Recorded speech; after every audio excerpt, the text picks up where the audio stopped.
warahmatullahi wabarakatuh. Alhamdulillahirrahmanirrahim. Wa bihi nasta'inu ala umur dunya waddin. Sayyidina Muhammadin wa ala alihi wa sahbihi ajma'in. Qala rabbi ishrah sadri wa yassir li amri wahlul 'uqdatam min lisani yafqahu qawli. Amma ba'd. Bersyukur Allah Subhanahu wa taala yang mana atas limpahan karunia-Nya sehingga Allah Subhanahu wa taala masih memberi kita kekuatan, kesempatan, kesehatan, terutama nikmat iman dan Islam hingga kita dapat berjumpa kembali di video pembelajaran pendidikan agama Islam bersama Ustaz Basir. Salawat dan salam kita haturkan kepada junjungan Nabi besar Muhammad SAW yang mana saudara beliau, kasih beliau mampu membawa agama ini dari zaman jahiliyah menuju zaman Islam yang hingga saat ini. Insyaallah kita semua yang di sini akan menjadi umatnya hingga yaumil qiyamah. Amin amin ya rabbal alamin. Pertama-tama yang paling utama, Ustaz mohon maaf kepada anak sekalian yang mana harusnya video dikirimkan kemarin, tapi Ustaz kirimkan pada hari ini. Ustaz buat pada hari ini ya. Yang mana kemarin Ustaz ada kegiatan yang cukup tidak tersangka terduga-duga ya. Yang pertama, pada pagi hari Ustaz dipercaya untuk menjadi operator Zoom meeting ya, yaitu pertemuan antara wali kelas 6 dengan wali muridnya, karena membicarakan tentang perihal tryout dan kelas 6 itu sendiri. Dan setelah itu pada zuhur Ustaz langsung menemui kegiatan KKG ya, KKG yang mana dilaksanakan di 013 ya. Dan sampai selesai kemudian Ustaz membuat rasanya capek ya, lelah ya, jadi Ustaz ending dan Ustaz buat pada hari ini pukul 7:03. Oke, sebelumnya Ustaz mohon maaf. Apa kabarnya anak sekalian? Alhamdulillah luar biasa, bersemangat. Allahu Akbar, Allahu Akbar, Allahu Akbar. Oke. Ustaz berterima kasih kepada anak sekalian yang telah mengirimkan yang telah mengerjakan ulangan harian kemarin ya di bab 6. Nah, jadi sekarang kita sudah masuk ke bab 7 ya, yang mana berjudul Ayo Berani ya. Dan dalam kisah itu dikisahkan tentang kisah Nabi Soleh alaihissalam. Ya, pada materi hari ini Ustaz akan membacakan materi tentang kisah Nabi Soleh alaihissalam. Oke ya, sebelum kita mulai membaca pada hari ini, seperti biasa Ustaz akan menanyakan kesiapan alat tulis kalian. Sudah ya? Samping. Oke, buku paket pendidikan agama Islam. Oke, sudah. Dan juga kalian harus dalam bimbingan orang tua kalian atau abang kalian, sehingga kalian benar-benar menyaksikan video pembelajaran pada hari ini sampai dengan selesai. Oke. Sebelum kita mulai pembelajaran pada hari ini, seperti biasa kita mencari keberkahan dari Allah Subhanahu wa taala dengan berdoa sebelum melaksanakan kegiatan atau sebelum belajar ya, agar Allah memberi keberkahan dan menjadi pundi-pundi pahala apa yang kita laksanakan pada hari ini. Dan insyaallah akan menjadi salah satu tiket kita menuju jannahnya Allah Subhanahu wa taala. Oke? Saya pimpin ya. Ada berdoa. Tangan diangkat, kepala ditundukkan. Doa sebelum belajar. Bismillahirrahmanirrahim. Qaditu billahi rabba wa bil islami wa Muhammadin nabiyya rasulullah. Rabbi zidni ilma warzuqni fahma. Amin. Oke, mari simpan dulu apa yang kalian pegang, buku kah, pensil kah, atau lain sebagainya. Mari kita ambil buku paketnya ya. Buku paket Pendidikan Agama Islam, Ceria dan Takwa dengan Pendidikan Agama Islam kelas 2. Oke, kita sudah masuk di bab berani ya. Kemarin pekan sebelumnya Ustaz sudah menjelaskan di halaman 71 ya. Halaman 71 tentang hadis menuntut ilmu. Nah, sekarang masuk ke meyakini kisah Nabi Soleh alaihissalam. Sekarang Ustaz bacakan ya, kalian menyimak ya. Nah, kemarin sudah membahas materi tentang hadis menuntut ilmu ya. Sekarang kita masuk ke meyakini kisah Nabi Soleh alaihissalam, yaitu di halaman 72. Sudah ya dibuka ya? Nah, oke. Kisah Nabi Soleh alaihissalam. Setelah Nabi Soleh merupakan salah seorang nabi dan rasul yang diutus kepada kaum Tsamud. Nabi Soleh telah diberikan mukjizat, yaitu seekor unta betina yang dikeluarkan dari celah batu dengan izin Allah Subhanahu wa Ta'ala untuk menunjukkan kebesaran Allah Subhanahu wa Ta'ala. Kaum Tsamud mengingkari ajaran Nabi Soleh alaihissalam. Mereka membunuh unta betina tersebut. Nah, akhirnya kaum Tsamud dibalas dengan azab Allah Subhanahu wa Ta'ala yang amat dahsyat. Tubuh mereka hancur. Kaum Tsamud adalah nama suatu suku. Sebagian para ahli menggolongkan mereka termasuk bangsa Yahudi. Mereka bertempat tinggal di suatu dataran bernama Al-Hijr yang terletak antara Hijaz dan Syam. Kaum Tsamud tidak mengenal Tuhan. Tuhan mereka adalah berhala-berhala yang mereka sembah dan puja. Jadi kaum Tsamud ini tidak mengenal Allah Subhanahu wa Ta'ala, yang mana mereka malah kenalnya adalah berhala ya, patung-patung yang mereka sembah.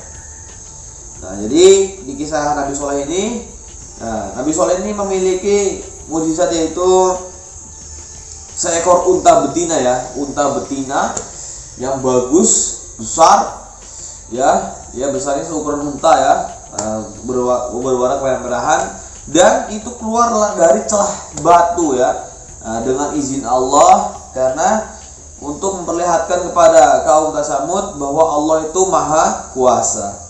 Tapi nyatanya kaum Tsamud ini mengingkari dan akhirnya membunuh unta betina itu. Makanya Allah murka ya, sudah katanya ingin dalam suatu kisah dikatakan bahwa kaum Tsamud ini menanyakan kepada Nabi Soleh, apakah yang bisa dilakukan Tuhanmu?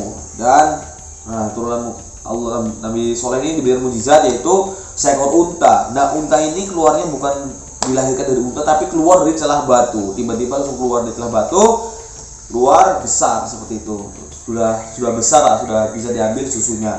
Nah, tapi nyatanya beberapa hari berselang, ternyata unta betina itu dibunuh oleh kaum Tsamud, sehingga Allah Subhanahu wa Ta'ala murka kepada kaum Tsamud.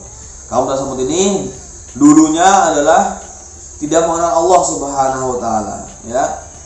Sebelum dibinasakan, sebelum diazab oleh Allah, jadi kaum Tsamud ini menyembahnya patung-patung atau berhala-berhala. Bisa dipahami ya. Jadi nanti kalau ada pertanyaan, mukjizat apa yang diberikan oleh Allah kepada Nabi Soleh adalah unta betina yang keluar dari celah batu. Berikutnya halaman 73. Nabi Soleh dan kaum Tsamud. Nabi Soleh memperingatkan agar menyembah Allah Subhanahu wa Ta'ala. Nabi Soleh memperingatkan kaum Tsamud agar menyembah Allah Subhanahu wa Ta'ala, dan bukan patung-patung yang mereka pahat sendiri dari batu-batu gunung yang tidak berkuasa memberi sesuatu kepada mereka. Memberi sesuatu pada mereka atau melindungi mereka dari ketakutan dan bahaya. Terperanjatlah kaum Soleh mendengar seruan dan dakwahnya yang bagi mereka merupakan hal yang baru. Mereka serentak ditolaknya ajakan Nabi Soleh itu, seraya berkata mereka kepadanya, "Wahai Soleh, kami mengenalmu seorang yang pandai, tangkas dan cerdas. Pikiranmu tajam dan pendapat serta semua pertimbanganmu selalu tepat. Pada dirimu kami melihat tanda-tanda kebajikan dan sifat-sifat yang terpuji. Kami mengharapkan dari engkau sebetulnya untuk memimpin kami menyelesaikan hal-hal yang rumit yang kami hadapi, memberi petunjuk dan soal-soal yang gelap bagi kami, dan menjadi ikutan dan kepercayaan kami dikala kami menghadapi krisis dan kesusahan. Akan tetapi segala harapan itu terjadi meleset, dan kepercayaan kami kepadamu tergelincir hari ini dengan tingkah lakumu dan tidak tandukmu yang menyalahi adat istiadat dan tata cara hidup kami. Apakah yang engkau serukan kepada kami? Engkau menghendaki agar kami meninggalkan persembahan kami dan nenek moyang kami, persembahan dan agama yang telah menjadi darah daging kami menjadi sebagian hidup kami sejak kami dilahirkan dan tetap menjadi pegangan untuk selama-lamanya. Kami sesekali tidak akan meninggalkan mereka karena seruanmu, dan kami tidak akan mengikutimu yang sesat itu. Kami tidak mempercayai cakap-cakap kosongmu, bahkan meragui kenabianmu. Kami tidak akan mendurhakai nenek moyang kami dengan meninggalkan persembahan mereka dan mengikuti jejakmu. Nah, maka sekelompok kecil dari kaum Tsamud yang kebanyakannya terdiri dari orang-orang yang berkedudukan sosial lemah menerima dakwah Nabi Soleh dan beriman kepadanya. Sedangkan mereka yang tergolong orang-orang kaya dan berkedudukan tetap berkeras kepala dan menyombongkan diri, menolak ajakan Nabi Soleh dan mengingkari kenabiannya. Nah, jadi kaum Tsamud ini mengatakan, dulu Nabi Soleh itu orangnya cerdas, baik, dan mereka ingin mengangkat Nabi Soleh ini menjadi pemimpin. Tapi ketika Nabi Soleh diangkat menjadi Nabi oleh Allah Subhanahu wa Ta'ala, yang mana untuk mengajak kaum Tsamud ini menyembah Allah Subhanahu wa Ta'ala, mereka menolak dikarenakan nenek moyang atau berhala-berhala yang dia sembah itu adalah sudah mendarah daging bagi mereka ya. Nah, jadi langsung otomatis yang tadinya ingin Nabi Soleh ini menjadi pemimpin mereka, dan otomatis mereka menolaknya karena Nabi Soleh mengajak mereka untuk pindah dari nyembah berhala menjadi menyembah Allah Subhanahu wa Ta'ala. Jadi hanya kaum-kaum yang tidak berkedudukan, yang tidak memiliki jabatan, yang miskin, yang mau bergabung kepada Nabi Soleh alaihissalam. Dan orang-orang yang memiliki kedudukan, orang kaya raya, malah sebaliknya ya, mereka sombong dan tidak mau mengikuti apa yang Nabi Soleh alaihissalam sampaikan ya. Nah, jadi seperti itu. Jadi orang-orang kaum Tsamud ini sombong ya, menyembah berhala. Jadi mereka mengatakan bahwa berhala yang mereka sembah itu sudah mendarah daging dalam dirinya ya. Berikutnya, Allah memberi mukjizat kepada Nabi Soleh alaihissalam.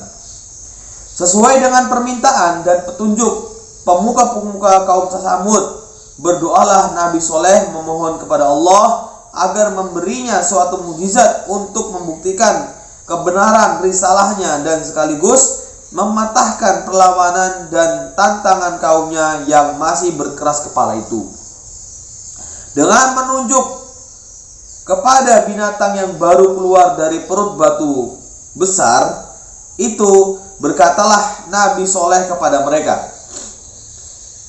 inilah dia unta Allah, janganlah kamu ganggu dan biarkanlah dia mencari makanannya sendiri di atas bumi Allah. Dia mempunyai giliran untuk mendapatkan air minum, dan kamu mempunyai giliran untuk mendapatkan minuman bagimu dan bagi ternakmu juga. Dan ketahuilah bahwa Allah akan menurunkan azabnya apabila kamu mengganggu binatang ini.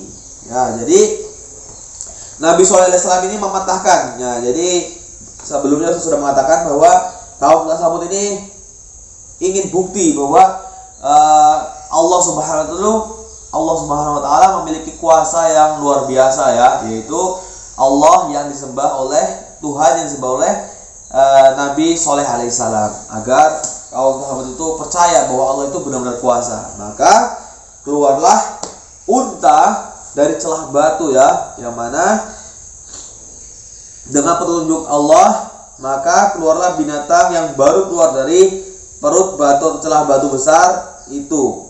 Berkatalah Nabi Soleh kepada mereka, inilah dia unta Allah, janganlah kamu ganggu dan biarkanlah dia mencari makanannya sendiri di atas bumi Allah. Ya, Nabi Soleh sudah mengatakan jangan ganggu unta itu ya, karena sudah benar ya, sudah menunjuk batu itu keluarlah unta dari celah batu. Nah, habis itu barulah kaum-kaum Tsamud ini kaget ya, bahwa Allah itu memang luar biasa gitu. Tapi bagi kaum-kaum Tsamud yang sombong, mereka tetap bersikukuh bahwa dia tidak akan menyembah Allah Subhanahu wa taala dan berusaha membunuh untanya Nabi Soleh alaihissalam. Nah, berikutnya masuk ke pembahasan membunuh unta ya. Nah, yang dibunuh oleh kaum Samud yang sombong. Unta Nabi Soleh dibunuh. Persekongkolan diadakan oleh orang-orang dari kaum Samud, yakni oleh 2 orang lelaki bernama Mushadda bin Muhadris dan Budar bin Salih, hendak membunuh unta Nabi Soleh alaihissalam. Dengan bantuan 7 orang lelaki, akhirnya unta Nabi Soleh berhasil mereka bunuh ya. Dengan persekongkolan yang mereka adakan ya dari 2 tokoh ini, maka diutuslah 7 orang agar membantu supaya bisa membunuh unta Nabi Soleh alaihissalam yang berkeliaran ya. Karena unta Nabi Soleh itu berkeliaran makan di bumi Allah ya, makan di mana-mana gitu, nggak di kandang ya. Kalau unta itu makannya tapi tetap di luar lingkup situ, di kaum Samud situ ya. Dan akhirnya mereka bisa membunuh unta Nabi Soleh alaihissalam ya, dan benar-benar bahwa mereka itu mengingkari perintah apa yang telah diperintahkan oleh Nabi Soleh alaihissalam, bahwa inilah dia unta Allah, janganlah kamu ganggu, dan dia mempunyai giliran untuk biarkanlah dia mencari makanannya sendiri di atas bumi Allah. Perintahkan supaya jangan dibunuh, dan akhirnya mereka pun mengingkari dan membunuh unta Nabi Soleh alaihissalam. Berikutnya setelah dibunuh, maka turunlah azab Allah yang dijanjikan. Nabi Soleh memberitahukan kaumnya bahwa azab Allah yang akan menimpa mereka akan didahului dengan tanda-tanda, yaitu pada hari pertama bila mereka terbangun dari tidur, wajah mereka menjadi kuning dan akan berubah menjadi merah pada hari kedua, dan hitam pada hari ketiga, dan pada hari keempat turunlah azab Allah yang amat pedih. Mendengar ya, mereka mendengar ancaman azab yang diberitahukan oleh Nabi Soleh. 9 orang pembunuh unta Nabi Soleh merancang melakukan pembunuhan terhadap diri Nabi Soleh mendahului tibanya azab yang diancamkan itu.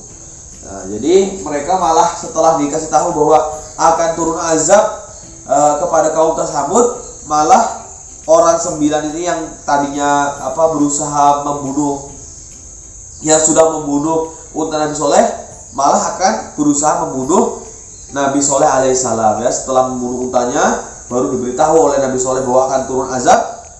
Nah, malah dia merencanakan untuk membunuh Nabi Soleh sebelum tanggal turunnya azab. Ketika mereka datang ke tempat Nabi Soleh untuk melaksanakan rencana jahatnya di malam yang gelap gulita dan sunyi senyap, tiba-tiba kepala mereka terkena batu-batu besar yang datangnya dari langit. Demikianlah Allah telah melindungi Rasulnya dari perbuatan jahat hamba-hambanya yang kafir. 1 hari sebelum hari turunnya azab yang telah ditentukan itu, dengan izin Allah, berangkatlah Nabi Soleh bersama para mukminin pengikutnya menuju Ramlah, salah satu tempat di Palestina. Meninggalkan Hijr dan penghuninya, kaum Samud binasa ditimpa halilintar yang dahsyat beriringan dengan gempa bumi yang mengerikan ya. Jadi sebelum tibanya azab, Allah Subhanahu wa taala perintahkan Nabi Soleh untuk hijrah ya di sebuah kota di Palestina kepada kaumnya ya, yaitu para pengikut yang percaya atas Allah Subhanahu wa taala ya, kaum mukminin, untuk berhijrah. Setelah berhijrah keluar dari kota itu, yaitu kota kecil bisa dikatakan kotanya kaum Samud ya, maka setelah Nabi Soleh beranjak pergi ke Palestina, maka turunlah azab kepada kaum Samud, yaitu berupa halilintar ya, atau petir yang sangat luar biasa menyambar-nyambar, dan gempa bumi yang amat luar biasa. Nah, terus hikmah dari kisah Nabi Soleh adalah, yang pertama, hikmah yang didapat dipetik dari kisah Nabi Soleh adalah bahwa dosa dan perbuatan mungkar yang dilakukan oleh kelompok kecil warga masyarakat dapat membinasakan masyarakat itu seluruhnya. Lihatlah betapa kaum Tsamud menjadi binasa, hancur, bahkan tersapu bersih di atas bumi karena dosa dan pelanggaran perintah Allah yang dilakukan oleh beberapa orang pembunuh unta Nabi Soleh alaihissalam. Ya, jadi suatu tempat ya, hikmahnya adalah segelintir orang yang melakukan dosa, melakukan kemungkaran, melakukan yang melanggar perintah Allah Subhanahu wa taala, maka turunlah azab dan kena seluruh warga di situ ya. Hanya segelintir orang yang melakukan dosa, tapi satu tempat itu kena semua ya. Nah, jadi hikmahnya, ketika kita tidak bisa mencegah perbuatan mungkar ya, perbuatan dosa di suatu tempat, ketika tempat itu kena musibah, itu tidak hanya menjatuhi musibah kepada orang yang melakukan kemaksiatan, tapi kita atau warga-warga di situ pasti akan kena juga. Jadi caranya kita harus saling mengingatkan ya, agar menghindari perilaku dosa-dosa, kemungkaran ya, kemaksiatan ya, agar kita saling mengingatkan untuk kita selalu menghindari atau menjauhi ya, itu perbuatan maksiat atau kelalaian kepada Allah Subhanahu wa taala. Oke, mungkin itu saja dari Ustadz Abdul ya. Nah, nanti tugasnya adalah menulis ya. Menulis beberapa kisah tentang Nabi Soleh alaihissalam ya.